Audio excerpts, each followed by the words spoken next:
Ahok dan Mahfud MD bongkar kasus Formula E. Rakyat Indonesia ramai-ramai tolak Anies jadi presiden. Jadi sebetulnya itu sistem udah ada. Itu yang saya bikin. Sistem ada. Gimana jadi untuk kontrol di semua.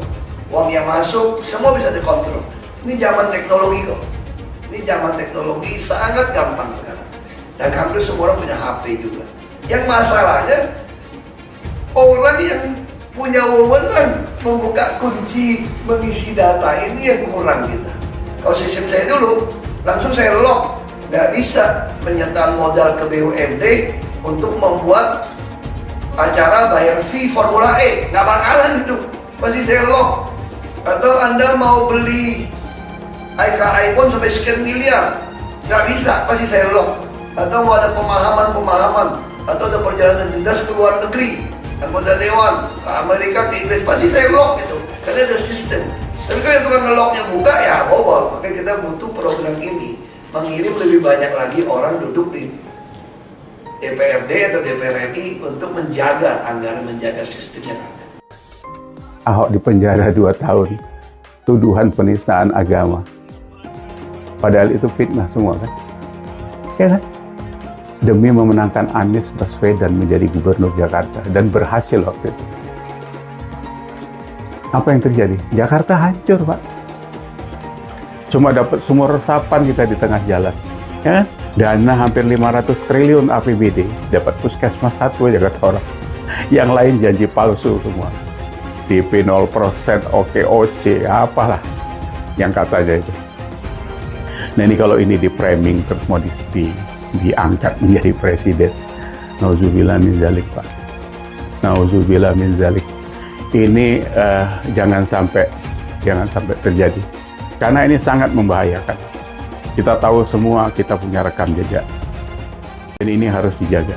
Dan saya ingatkan, kalau kalian semua 2019, kalau saya masih gubernur kemarin, jangan mimpi dapat tunjangan rumah 60 juta dan mobil 21,5 juta. Lu mau berantem satu partai juga kau lawan.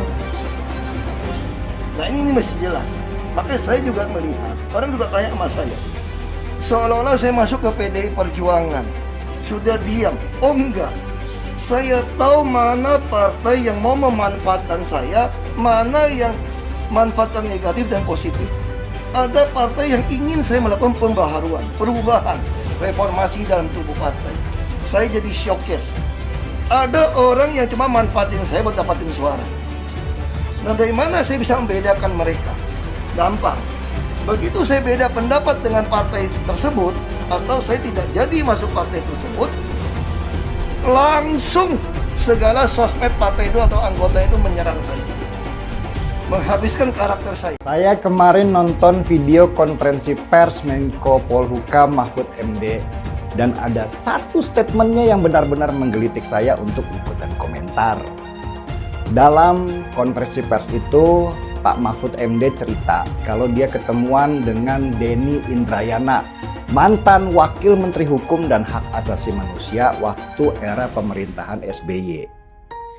Denny Indrayana, kata Pak Mahfud MD nih, bilang kalau dia mendukung Anies Baswedan di Pilpres 2024.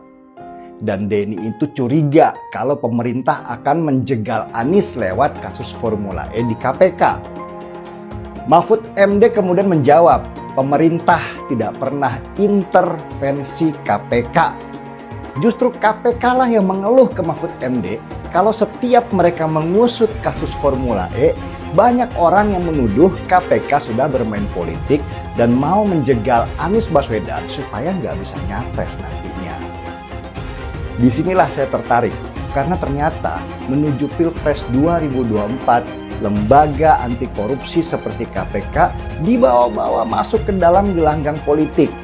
Formula itu dia menjadi kontroversi karena kesulitan atau ada hambatan psikopolitis lagi nih. Saya gunakan dalam kasus Nala, selalu dituding ingin menjegal Anies.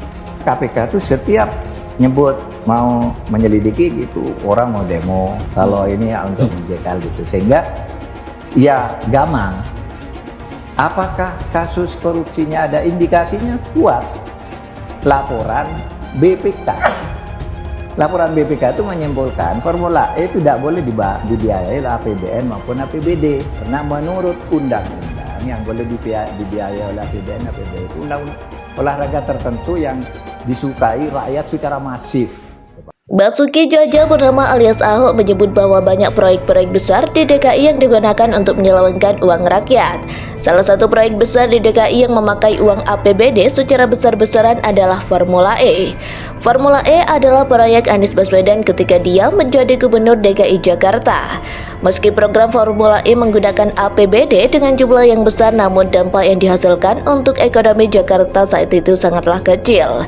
Bahkan program Formula E mendapatkan banyak kritikan dari warga Jakarta dan tidak sedikit warga Jakarta yang melakukan demo kepada Anies di balai kota saat itu. Warga Jakarta pun membandingkan kinerja Anies Baswedan dengan Basuki Cahayapurnama. Ahok saat menjadi gubernur mampu membangun Bundaran Semanggi untuk kepentingan seluruh warga Jakarta tanpa harus mengeluarkan uang sepeser pun dari duit DKI. Sedangkan Anies membuat program Formula E dengan menggunakan uang yang sepenuhnya ditanggung oleh APBD DKI. Namun, program Formula E hanya menguntungkan mafia dan segelintir warga Jakarta saja. Sebagian besar warga Jakarta kurang menyukai gelaran acara Formula E tersebut. Perbandingan antara kinerja Ahok dengan Anies sangatlah jauh. Program-program Ahok diakui sebagai program yang berhasil bagi warga Jakarta, sedangkan program-program Anies diakui sebagai program yang tidak ada hasil bagi warga Jakarta. Ahok juga sempat menyinggung soal budgeting. Ahok menyebut bahwa budgeting adalah sistem preventif atau sistem yang dibuat dengan tujuan untuk mencegah terjadinya penyelewengan dana korupsi di APBD DKI.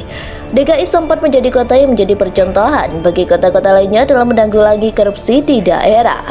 Bahkan Ahok sempat menerima beberapa penghargaan sebagai kota yang paling bersih dari korupsi di zamannya. Namun saat pemerintahan Anies Baswedan, budgeting berubah menjadi sistem yang tidak memiliki kekuatan untuk mengontrol anggaran-anggaran siluman. Anies Baswedan tidak memiliki keberanian seperti Ahok. Anies hanya pasrah dan menyerah pada saat uang APBD DKI diambil oleh para tikus-tikus pejabat. Kini kasus Formula E sudah terlanjur bergulir di KPK. Anies sebagai capres yang diusung oleh Nasdem tentu khawatir. Makan tidak enak, tidur tidak nyenyak, karena sewaktu-waktu dirinya bisa dijemput paksa dan ditangkap oleh KPK. Ambisi Anies untuk menjadi capres di 2024 bakal terancam tidak terjadi.